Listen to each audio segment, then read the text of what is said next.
Here we go. I got an incredible topic here for you on Steve Lags Unfiltered. And I'm speaking to a business owner or a leader that's asking this question, which I get asked all the time. How do I know if an employee is ready to lead? And if you're a aspiring leader, you're an employee in an organization, you want to lead, you're going to learn a lot here today. So let's get going. And now, introducing your host, Steve Lags. So when is a person ready for the responsibility to transition from leading themselves to leading other people? When is he or her ready to lead a team? In this podcast, I'm going to walk you through some of the signals that I look for. I get this question often, and it's not a very simple answer when I'm getting a Q&A in a leadership program where I could just give you two or three things. So because I get this question asked so much, I spent a couple hours and I walked through and wrote down and documented all the signals I'm looking for, and I'm going to guide you through here. And this is not an event. This is a process. This is something you need to see during the course of time. So it's not like, hey, I just happen to see this today, so we're ready. This person's ready to lead. It's something you want to see sustained. And this isn't everything, but this is a big portion of what you need to look for, and I'm going to walk you through. And I'm going to start it off by saying this. The first step to becoming a leader is being a great example to other people. And I'm going to walk you through what that means specifically.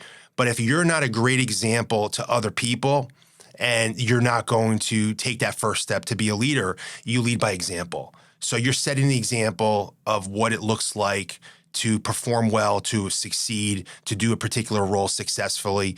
You can't, and you have credibility. You're a hypocrite if you say, do as I say, not as I do. If you've walked the walk, then you can talk the talk. So you first need to be the great example.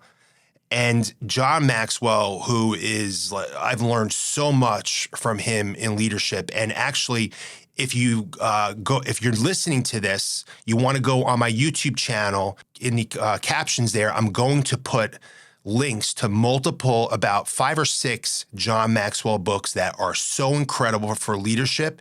And if you haven't been studying his content, you need to start. I'll link them right to Amazon so you can buy these books. But John Maxwell says it, the first person that you lead is yourself. Now, that is what we refer to here as me leadership. So is an employee successfully leading themselves? I need to be able to lead myself successfully before I'm capable of leading other people. So the first step is leading ourselves. Now, how do I identify if someone's successfully leading themselves? Let's walk through one item at a time here. First, we have goal-oriented. So it's goals. It comes down to goals.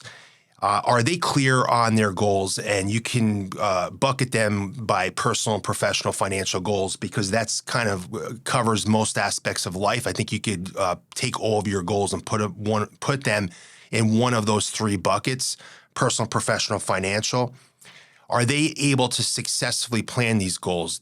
Are they capable of using a smart method of really being intentional about goal setting where it's specific, measurable, attainable, relevant, and timely? I'm not going to get into the details of that process, but are they capable of doing that?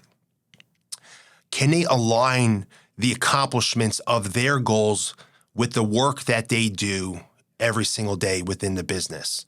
Now, most of the goals that they have in their life will depend on them being successfully professionally. Almost all their financial goals are going to depend on them being successful professionally. Their professional goals will certainly be dependent on them being successful professionally. And many of their personal goals will require them to be successful professionally in order to get those personal goals. So they need to be able to align that. They be able to make the connection. Do they accomplish their goals? Are they successful in accomplishing goals? Look, nobody is going to accomplish every single one of their goals in the time that they set.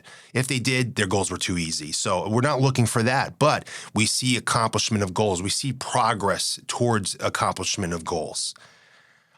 There's no lack of confusion around their goals during conversations about their goals. They don't seem to be scattered about it and, hey, I'm getting confused. I'm not really sure what goal we're talking about when they're having this conversation with me. I'm getting a little bit lost. There's real clarity. There's no lack of focus. They're really focused on it. And they may be more focused on other goals. There are goals that are more important than others, but you see that focus there. Are they intentional about setting, planning, and accomplishing their goals where there's so much intentionality in their life where they're really focusing on it and you see them living an intentional life? Here's the point. If they can't effectively accomplish their own goals for themselves, which are the most important goals that they're going to have in their life, do you think that they're going to be successful guiding and leading the team members that they earn a responsibility to lead, helping them accomplish their goals? And do you think if they can't plan goals for themselves in their own life, that they can assume the responsibility of a team or a department and set goals for a team or a department and ensure that those goals are that you have good planning, that we're staying on course and we're going to accomplish the goals for the team or the department or an organization if you really get all the way up there? No, that's not going to happen. So that's a signal whether or not if they're leading themselves and they can do that successfully, then they possibly are going to be capable of doing it for others. Next, I want to see communication effectiveness. I want to observe how they're communicating. Now, we all have default communication styles, and we need to have self-awareness. I could speak for myself. My default communication style is just going super fast. Naturally, I wasn't a good active listener. I just want to get on to the next thing. I would interrupt people if I just go in cruise control. So if I'm not self-aware of this, of where I go in cruise control, then I'm not going to be able to say, hey, let's take it out of cruise control and be very intentional about my communication because I know where I would go if I don't override that. So I want to see that they're aware of their communication style. Some of us talk too much and they just tell stories and now everyone gets lost. Some of us are very reserved. We don't talk at all and we have no idea what they're thinking. They're not communicating effectively, clearly. You've got to be self-aware. So I want to see them being self-aware of it. And do they communicate under pressure and stress? How do they communicate under pressure and stress? Because now, do they go in their basement as soon as there's a little bit of stress? And now they're in their basement and they're not communicating effectively. And now it is not going to be a good outcome in a conversation because they're responding, they're emotional about it. So for me, when I go in my basement, if someone really hits my buttons, if I allow it to happen, I'm going to bulldoze that person in a conversation. And I'm going to be the bully in the conversation and make sure that I get my way. But I'm aware of that, so I know that I don't let that trigger happen. Or if I feel the trigger, I'm getting triggered, okay, I'm not going to go there. I know that's not the way to go because I realize that I'm in control of this communication. I'm in control of this conversation. That is not going to work. So how are they working through that? Are they aware of how they communicate? Are they aware of their communication under stress and pressure? Because we are all going to experience stress and pressure. And when you're a leader, you're going to experience more stress and pressure. And because you're going to be absorbing it for the team, not just for yourself. And the responsibilities are greater. Are they an active listener? Is this person just waiting for their turn to talk? Or do they actually actively listen? They can repeat back what they heard. I can tell they're actively listening because I don't need to repeat myself 3 times. Or the next meeting I have with them, they forgot 50% of what I was explaining to them, because they weren't actively listening. So this is really important. They don't talk over other people. So I want to make sure that they're waiting for hey, we're having a conversation. I'm not interrupting somebody. I mean, look, no one's perfect here, but I don't make a habit of interrupting people. I also know how to have a conversation and I can pause and give the other person a chance to either ask a question, a clarifying question. If I communicate and I just speak for 30 minutes and any questions there, okay, that's not communicating, that's talking at somebody. Like I need to give moments of pause in case there's some confusion and they want to ask a clarifying question. So are they doing this? Are they developing this? They're not going to be perfect at it, but they need to be able to develop that. Do they find agreement during a conversation, or are they disagreeable? Look, in communicating, it's always about finding common ground, finding agreement. I don't want to hear no, or yeah. That's not communicating. Communicating is, okay, what I'm hearing you saying, I got you. Okay, let's do this. I'm with you. I understand why you're explaining that. I understand how you're feeling. This is communicating, being heard, and finding common ground. An important fact here about communication, it isn't what you say, it is what is the other person heard. So what I want to see from somebody is taking responsibility and accountability for what was heard and making sure they understood what the other person heard. So I want to see that, because the responsibilities and the communication implications are much greater when you're a leader. So I want to see somebody developing the skills of ensuring that what they said is the same thing as what is heard. Okay, would you hear me say? Okay, great. We're on the same page. Okay, what are we doing next? Okay, good. They heard me. Nice. My communication was successful. And another final point about communication needs to be very intentional. As a leader, your words really matter. And I don't want to hear somebody that is going to be a leader or that is a leader say, I know I said that, but that's not what I meant. I meant something else. I know I said that. Why do you take me so literally? Okay, that is not effective communication. So when I hear that, they're not ready to lead.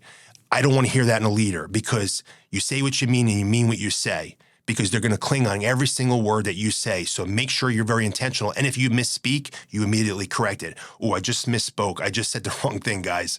What I meant to say was this. I'm going to correct myself right away. Okay, very good. Next is another core pillar, and this is what we call the 3 lids. There are 3 lids for an employee, whether employee is not a leader or they are a leader, and it's belief, operational effectiveness, and leadership. Now, when you're not in a leader position, we call it a me role. So it's me leadership, right? So we're going to walk through what I'm looking for from somebody that is not a leader, that is I'm considering promoting to a leader, or I'm looking and I'm observing and developing them into a leader. What am I monitoring here? And I think that's a really good point I should have mentioned earlier. Look, you're going to develop somebody into a leader. So this is something you're monitoring and taking data points over time, and how do you move them a little bit at a time and move them closer, because they're going to be stronger in some areas and they're going to have bigger opportunities in other areas. And you got to find the areas where they need the most growth and development and intentionally develop them there. Belief. So when I look at a belief lid, what that means is that a high belief is demonstrated by somebody that is positive, they're solution-based thinking, they're a problem solver. They're identifying problems, but also creating solutions to solve the problems. A low belief is going to be the opposite of that. That's going to be someone who's negative, they're a drainer. They focus on problems. They talk about the problems instead of like identifying a problem, just acknowledging, accepting they exist and find a solution. Because look here, there's problems. We're always going to find problems in life. They're going to be everywhere. It's just simply moving through them. But the low belief person, like, oh, we're never going to solve this. This is another problem happened. Like, they're just going to be beat up. They just don't believe that like it's going to be any better and they can work through it. If I'm hearing hesitation from somebody to set targets, to set deadlines, like you could just tell, like, hey, when you get it done, and they hem and haw, I don't know, I'm not sure about when we should do it, and they're avoiding just making a commitment to a date. Low belief. It's okay. This is not good or bad. They're not ready to lead though, because they need high belief to lead. So I understand that that's where it's at. So I need to develop them. What I'm going to hear when somebody's got high belief, I'm going to hear, oh, we could get this done by Friday, no problem. I know we could. We got it done before in 2 days. We could do it in a day and a half now, because the first time we did it, we needed to learn how to do it. Now we know how to do it, so we should be able to do it in a day and a half. Or, hey, guys, why don't we just, like, this is really important for the company. Why don't we all come in a little bit earlier or stay a little bit later? All we need is an extra hour, and we'll get this crap done, and we'll be done for tomorrow. That's what someone with high belief leading a project or leading a team is going to sound like. They're going to say, when we set a target for 100, you're going to hear someone with high belief say, yeah, 100, we could definitely do 100. But honestly, I think that we should be setting a target for 120, because we already did 100. And why would we just set a target to just do the same thing over again where we could get better? Why don't we set a target to stretch ourselves? And I really think I could see it in us. I know we could do better. And let's push the limits. And I'd rather fall short and do 115 than set a target of 100 and hit 100 because we didn't try harder. Like, this is what it sounds like when someone has high belief. When an individual is put in a position to lead others, they need to have high belief because they need to see the possibilities of not only what's possible for the organization and also what's possible for the team that they're leading, but also what's possible for each individual team member, because they've got to see the infinite possibilities and potential in that team member that team member doesn't even see. So when I'm leading someone, I can see more in them than they probably can see in themselves because my belief is so much higher. And if I don't have authentic high confidence and high belief, I can never do that. It'll never translate into sincerity. They'll see through it. And I'll doubt their ability to accomplish things. So I know I've led people who I haven't believed in and ultimately exited them out of the organization. And when I don't believe in somebody, not because of my lack of belief, but because I truly don't believe in them, boy, I don't pour it into them, and that they're not set up for success. And as soon as you lose my confidence to a certain degree, and I'm leading you, and now I no longer believe in you, that's why I exit people, because I know I'm never going to be able to lead you anymore. I'm no longer effectively lead you. But I can effectively lead people because I have high belief, but just don't make me lose the belief in you. So I need to see belief in an individual. The higher you believe, the higher you will achieve in life. You need confidence in yourself to lead other people. You need to be able to demonstrate confidence that, everything's under control. I always got it. And you've got to have conviction when you've got to have conviction with your opinions about how things need to be done when you're leading a team, about leading a project. The purpose of it's got to be really important. You've got to be able to have a high level of confidence. The next lid is operational effectiveness. Now, this is where an employee will spend the most time, and ironically, I am going to spend significantly the least amount of time. They're just thinking about the transactional part of it, the metric and this, and like, I could just do the job well. But to lead, this is the smallest component. It is important, but everything else is more important. So just because I'm skilled and I'm talented in a particular skill and I can operationally effectively do a particular job is probably one of the smallest components of leadership. Because you could have the top performing salesperson and promote them to a leader, and they'll be an awful leader. It doesn't have to be the top performer all the time, because all these other components are what it takes to lead, and I've still got so much more to go over. But the bottom line here is, though, if an employee is not effective at a particular job, it's going to negatively impact their belief, number one. So like, if I can't do it well, then I'm going to have lower belief. So I need to be able to be effective at my particular role. And the more highly effective I am, it's going to increase the belief of what's possible with others, because, okay, wow, look what he can do, then maybe I could do it. So you watch it in sales. Someone all of a sudden books $2 million in a month. Now that's what's possible. So it shows an example of what's possible to others.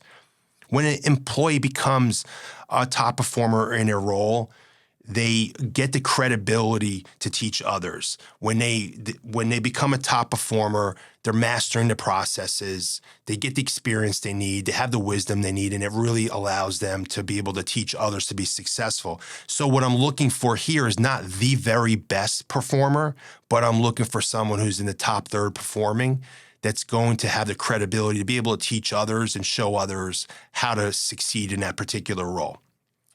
Next lid of the third of the three lids is the leadership lid, and this is where I'm going to spend a lot of time right now, okay?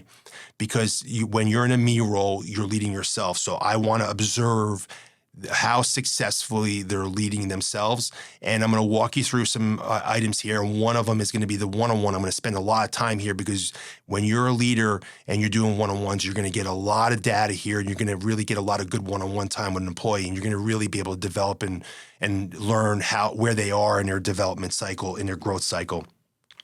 But I would say that when it comes to leadership and leading yourself, a huge component of that is going to be self-discipline. So having self-discipline allows you to be more successful at leading yourself. If you can't lead yourself, you can't lead others.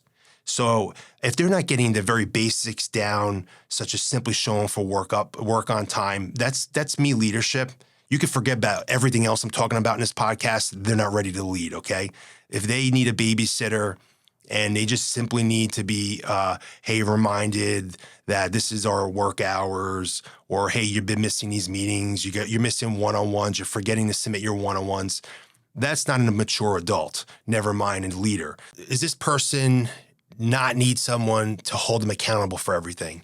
Like, we all need an accountability partner with something, and we should need it with the more challenging things in life where we're really stretching ourselves. But I want to see that they're really self-accountable.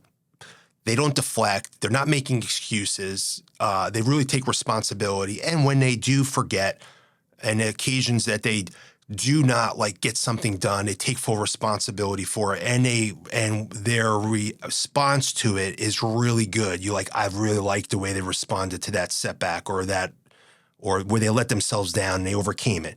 But I don't want to see a pattern here. If I see a pattern of them forgetting and, but I take full responsibility for it. Yeah, but come on, you're forgetting every week here. This is a pattern of you just simply not getting things done. I appreciate you being accountable, but also being accountable is making corrections in life, not just simply always just taking responsibility for effing up, right? Do they plan in advance? Do they lack planning? What happens is when we do not plan in advance, or we underestimate the amount of planning needed to get a project done, or to get something done, or get something accomplished, it's self-inflicted stress. We create stress on ourselves. So if they're going to do it for themselves, they're going to do it for a team. So I want to make sure that they're good planners, because if they're chaotic and disorganized and creating unnecessary stress because they're just underestimating, hey, man, 10x rule, 10x the amount of action you think is necessary so that you're over-prepared. If they do it, if they can do it for themselves and properly plan and properly estimate the amount of actions that are needed to do things for themselves, they will be better at it when they're leading a team, because they'll prepare the team. Otherwise, they're going to set up the team for failure all the time. I want a leader that's going to set up my team for success. Now, one-on-ones. How do they show up to one-on-ones? In my organization, I'm not going to go into the X's and O's of one-on-ones, but biweekly one-on-ones. And they're half hour. Team member submits it in advance. There's a standard form, and they have everything filled out. And this is a continuation of the previous one-on-ones. Are they prepared? Do they show up organized? Are they investing time into one-on-ones? Or is it hey, last minute and whatever, just doing it to get it done because I know I've got a commitment for a one-on-one? All right, I'm watching this, and hey, it's not good or bad, but if I want a leader, you better be fucking rocking the one-on-ones, because if you're not rocking the one-on-ones, how are you going to lead a one-on-one for your team members? Because in that one-on-one, that's the time you're dedicating to the team that you're going to develop, and you're going to help them be more successful. So is it thoughtful? Are they consistently delivering thoughtful ideas and updates? Or is it just only when I ask, or holding them accountable to it? The one-on-ones tell me so much about how this individual is leading him or herself. Do they connect action items from the last one-on-one that was and provide the updates of the completion of action items from the last one-on-one with complete clarity? Okay, good. I totally understand. This is great. You're making the connection. So you're responsible, you're organized, you're accountable, you're disciplined. You heard me last time. You were an active listener, and you're getting it done. You're taking the actions. I want to see someone that's disciplined, accountable, organized, and also effective. Are they aware of how they're performing on their metrics? On our one-on-one, we have metrics. Do they know what their metrics are? We have measurables. Do they actually know the numbers? Do they know what the numbers mean? Because if they don't know their own numbers and what the numbers mean, how are they going to know what a team member that they're leading, what their numbers are and what their numbers mean? So if I have confusion with my own numbers, how am I going to provide clarity for someone I lead? So there are some team members where they lack clarity, and you got to work them through it. But if you want to be a leader, you better know your damn numbers and know them all the time and know what those numbers mean. Because if I can't know that for myself, how am I going to know it for the team? Development plan. So our employees get work a development plan and in a one-on-one, we report each one-on-one our progress and our development plan. So the development plan is very intentional because it's going to intentionally develop their areas of opportunity, which allow them, when they develop their areas of opportunity, not only do they develop professionally, but they also develop financially, and they also develop personally. And I've had so many employees tell me that I develop more personally from these development plans than I do professionally. Not that I don't develop professionally, but these principles and these concepts and me developing as a person actually improve my life so much, even outside of this, outside of business, that it's so rewarding. This is great. But so what I want to see is, are they intentionally executing their development plan? Are they sticking to the plan? Or do they abandon the plan? And all of a sudden, like, there's all these other things they're doing and they forgot about their plan. Well, if you forget about that plan, how are you going to plan for a team? How are you going to plan for an organization or a department? Are they check marking a box just to say it's done? Because if they're just checking to say it's done, well, look, you could read a book and learn nothing. Or you could read a book and learn a lot and do nothing with it. Or you could read a book, learn a lot, and apply it in your life and improve the results of your life. So that's what I want to hear. I want to hear, hey, this is what I learned. This is what I did. This is what I learned. This is what I applied it. And these are the new results I'm getting. Now I know that's development. And I also don't want to hear like, hey, I'm growing so much. Yeah, I'm growing so much. Or yeah, I'm so hungry. No, I don't want to hear that. You don't have to tell me that. Actions speak louder than words. The results, it gets demonstrated. Or like, hey, I developed and these are the things that are going. Look at these great results. Did you see this, Steve? Yeah, I did see this. This is so amazing. It's because you're doing this, this, and this. I'll see the results of growth. I'll see the results of someone really desiring, being hungry. It'll show up every single day. That's what I want to see, because I want someone that walks the walk to lead, because they got to be a great example. Other thing, updates and ideas. Another section here is every employee has updates and ideas. And when I tell you incredible part of a one-on-one and so healthy for an organization is getting updates and ideas from every single employee in the company. For every 10 ideas I have, 9 of them are not that good and 1's great. But I feel like the employees do a much better job than I do. But the purpose here is that they're in the trenches and they see things from different angles, and it's their opportunity to contribute to the team to make this to make the teamwork successful, a better experience for the team, a better experience for the client, and ultimately for them to be more successful as an individual. Are they thoughtful with their updates and ideas, and are they taking ownership of those updates and ideas? Here's an example. When I see somebody with 5 ideas and the responsibility, we assign responsibility or ownership for the idea, and I see management, that's somebody that is taking no accountability for their ideas and probably on their way out the door, because it's probably like, hey, I want a break every 10 minutes. I want to have exercise routines in the afternoon. Let's do some team bonding thing. And I think that we should reduce the hours to 6 hours a day. And the responsibility should be management. Like, that's an idea like, okay, that's not someone that wants to lead, right? That's someone that wants to work less. What I'm looking for is someone who's got great ideas. And hey, the ownership of it is always includes them, and at the very least includes them and someone else. Where hey, I need someone else to support me, and to leave it up to me to say, hey, you know what? I appreciate the fact that you want to take ownership of that, but I'm going to assign that to somebody else. But typically, it's very rare that happens. We include them in their idea to actually execute it if we think it's a great idea. So I'm looking for great ideas. I'm looking for thinkers. And I want to see somebody that's really hungry. Now, also, when I'm looking at the end of this one-on-one, there's an action items that are concluded at the end. So during our conversation of one-on-one, I created some action items during that conversation. And what I'm looking for them is to have heard all the action items. So I conclude a one-on-one with, hey, what were the action items? Let's make sure you got them all. If they got them all, I like that a lot. That means that they're developing themselves and they're actively listening. That's a good signal. If I have to remind them half the action items that they just missed and didn't write down, well, how are they going to actively listen to an employee that's coming to them, asking them for help? Are they going to only hear 50% of what the employee's speaking to them? If they're not actively listening to me, do I think they're going to actively listen to someone that reports to them? I don't think so. So I want to pay attention to that, because if they're not doing it there, they're not going to do it with an employee. Do they seek constructive feedback? Okay, this is out of the one-on-one now. Now I'm back to just like them leading themselves. Do they seek constructive feedback, and do they handle it positively where, hey, I love that. That's great. I was looking for an opportunity to grow. I got to tell you, because if someone comes to me and like, hey, how can I improve? And I say, I don't have anything for you to improve on. That means you're stuck. That means you have no growth opportunities. That would be the worst news you can get. Well, and I understand sometimes it hurts to hear like, where we can do better, and it's not always comfortable. And, it can make us sometimes, some people, insecure.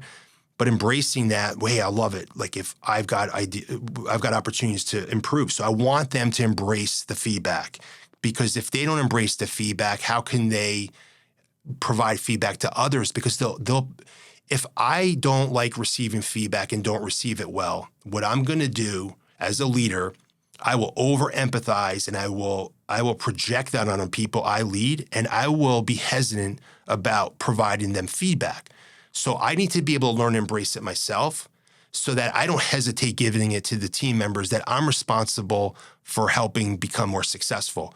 Because if I hesitate to give somebody constructive criticism that I know is going to help them become more successful, I'm interfering with their success as a leader. So that's what I want to see. I want them to embrace feedback, whether it's positive or constructive criticism, so that they can do it to the people that they lead in the future.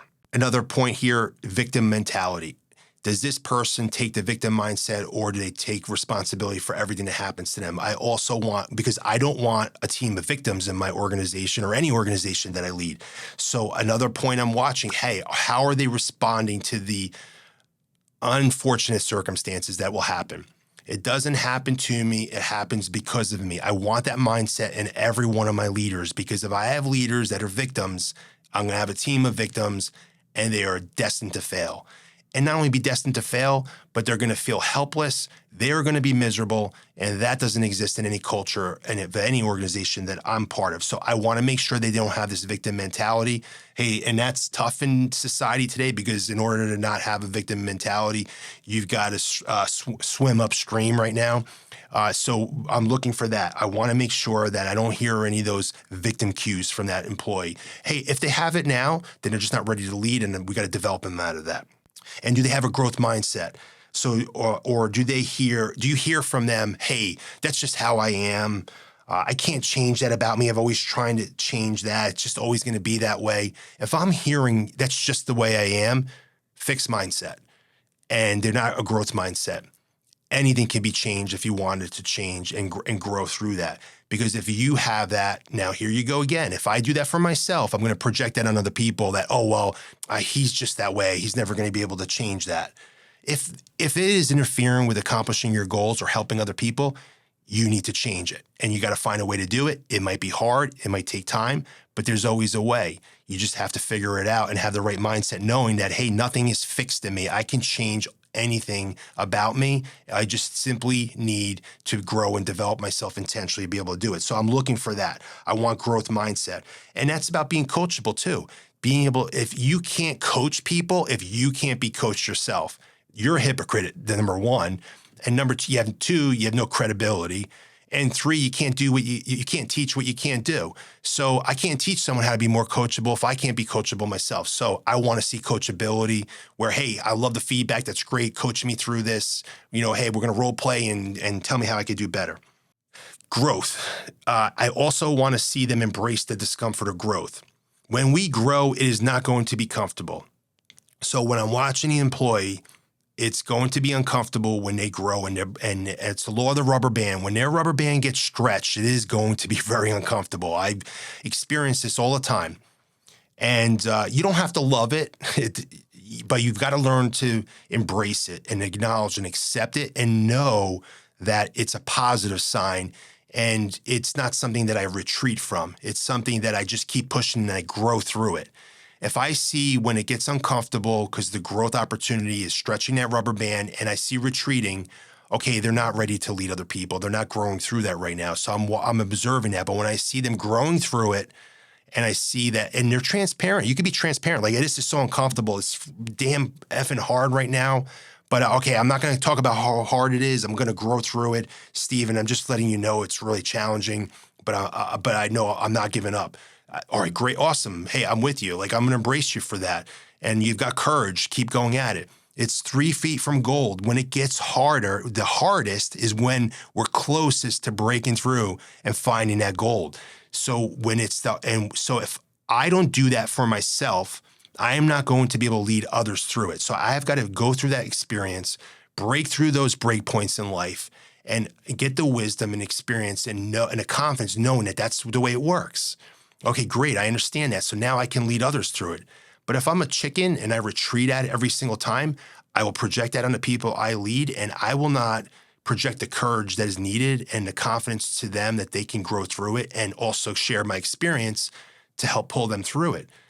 They will be retreaters just like me. I will just create more of what I am. So that's really important. I want to see them be able to grow through that. Another thing here with a leadership lid is, how do they respond to situations? Do they respond, or do they emotionally react? There's a big difference between responding and emotionally reacting. I want to see them to be pragmatic. I want them to deal with situations realistically and sensibly. You can have a moment, but get over that moment fast. Don't let it affect the rest of the team. And then let's be sensible about this. Let's have a response. The emotional thing is, oh, mother effer, you know what, this all sucks. F that person, this is bullshit. And then you're making decisions in that state of mind. That is not going to be effective. You got to be able to respond to situations when you're a leader, because if you're the emotional person as a leader and you're constantly running on emotion, making decisions on emotion, you're going to make a lot of bad decisions, high emotion, low intelligence. Think about anyone you love and you get in an argument with them and all of a sudden it gets emotional. You forget even what you're arguing about. Like, halfway through the argument, you can't even remember why we even started arguing. And I'm trying to figure out I thought I was right in the beginning, and now I don't even know what the hell we're talking about because my intelligence just dropped because my emotion's so high. Those are the 3 lids. All right, now I'm going to finish it off with a couple other traits I'm looking in people. I know I've got a lot here for you guys, but this is really important. Resilience. I want to see someone that leads needs to develop resilience. Resilience is something that you develop over time, and you need to increase your resilience. They're going to need a lot of resilience. They're going to need greater emotional capacity to lead others than they need just to lead themselves.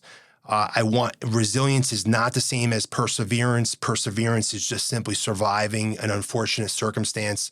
Most things don't kill us, we all know, but we survive them. That's persevering.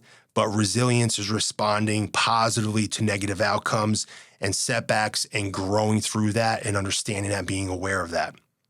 I'm also looking for people that are demonstrating interest in other people's success. Because if I'm leading other people, my primary responsibility, one of them is making sure the people I lead succeed. So are they willing to, and I can see this if they're willing to help others. Do I see them making an effort to help others? Do they support others by taking an active interest in the success of others? Do they celebrate others' success? So we celebrate, in my organizations, we celebrate success. So do I see them clapping for others, or they seem disinterested, or like it didn't even happen?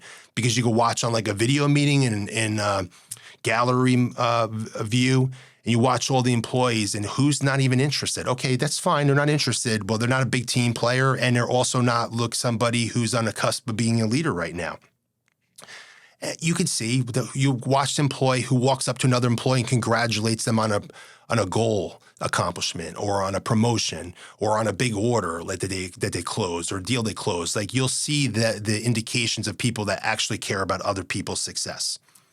Next one, positive energy. Have a positive attitude and outlook in life. It's really important in order to be a leader. If you don't learn how to have a positive outlook in life, and that things are the potential so high, there's so much abundance of happiness in this world. It's just our job to just go and get it. You got to have positive energy. I don't want someone who's always pointing out the negative and why things suck. Or I want people that leading that focus on what went well. They have a good balance on what can be improved and what went well. And I'm really excited about what went well. And hey, we got some opportunities for improvement. And yeah, I'm not friggin' happy about that, but let's go. But we can do so much better than this. And when we do, the results are going to be so much better. And then this is going to happen and that's going to happen. And then we're all going to win. That's positive. I want to hear a positive mindset from people. I don't want to hear people that are overly critical of others where they just simply find the faults in everybody else and that's all they want to talk about.